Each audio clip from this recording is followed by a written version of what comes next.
পুলিশের হুমকিতে হৃদরোগে আক্রান্ত হয়ে বিজেপি নেতার মৃত্যুর অভিযোগ। ঘটনাটি ঘটেছে ধূপগুড়ি মহকুমার গাদং ২ নম্বর গ্রাম পঞ্চায়েতের জুড়াপানি এলাকায়। ঘটনাকে কেন্দ্র করে ব্যাপক চাঞ্চল্য ছড়িয়েছে গোটা এলাকায়। মৃতের নাম দীপু রায়। অভিযোগ, প্রায় ৩ মাস আগে ধূপগুড়ির একটি ঘটনায় যুক্ত ছিলেন দীপু রায়। এই দাবি করে পুলিশের পক্ষ থেকে তাকে অনবরত ভয় দেখানো হয়। আর এর জেরে হৃদরোগে আক্রান্ত হয়ে মৃত্যু হয় বিজেপি নেতা দীপু রায়ের, এমনই অভিযোগ করে তার পরিবার। জানা গিয়েছে, হৃদরোগে আক্রান্ত হয়ে মৃত বিজেপি নেতার দেহ ধূপগুড়ির দলীয় কার্যালয়ে নিয়ে আসা হয়। সেখানে শেষ শ্রদ্ধা জানানোর পর তার দেহ নিয়ে যাওয়ার চেষ্টা করা হয় থানায়। তবে ধূপগুড়ি থানায় আইসি অনিন্দ ভট্টাচার্য সহ বিরাট পুলিশ বাহিনী নিয়ে শহরের থানা রোডে মৃতদেহ সহ বিজেপি নেতা কর্মীদের আটকে দেন। পুলিশের সঙ্গে বচসায় জড়িয়ে পড়েন বিজেপি নেতাকর্মীরা। দাবি তোলা হয়, অভিযুক্ত পুলিশ অফিসার মোবারক হোসেনকে দ্রুত এই থানা থেকে বদলি করতে হবে। পাশাপাশি যদি তাকে সরানো না হয় তবে বৃহত্তর আন্দোলনে নামার হুঁশিয়ারি দেন তারা।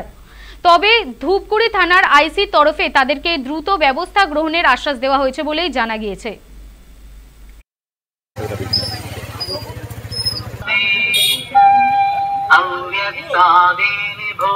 কেন্দ্র করে উনি বিভিন্ন লোককে ম্যাক্সিমাম হটে। মোবারক হোসেন কে উনি কে? ধূপগুড়ি থানায় কর্মরত। বারবার আমাকে বলতেছে, দাদা আজকে সকালেও আমি দাদাকে বলছি, দেখ মোবারক বারবার বলতেছে, মোবারক বারবার তোকে বলতেছে থানায়।